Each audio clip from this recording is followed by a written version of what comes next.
Hello বন্ধুরা, তোমরা সবাই কেমন আছো? আজকে আমি তোমাদের সাথে একটা নতুন রেসিপি শেয়ার করতে চলেছি, তা চলো দেখাই। আমাদের লাগবে বেসন, ধনেপাতা, লঙ্কার গুঁড়ো, কালো জিরা, নুন, কাঁচা লঙ্কা। একটা বাটিতে বেসন ঢেলে নেব, তারপর দিয়ে দেবো ধনেপাতা, কাঁচা লঙ্কা,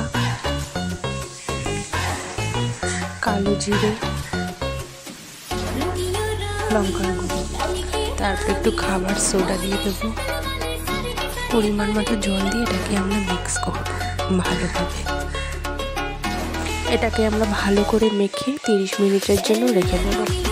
সাদা তেল ঢেলে নেব।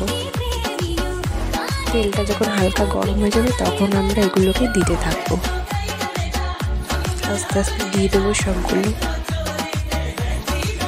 গ্যাসের আঁচটাকে একদম আস্তে দিয়ে এগুলোকে ভাজতে হবে অনেকক্ষণ ধরে। এগুলো যখন ভাজা ভাজা হয়ে যাবে, ঠিক এরকম কালার চলে আসবে, তখন আমরা এটাকে তুলে তারপরে রেডি হয়ে যাবে আমাদের রেসিপি গরম গরম ফুলুরি।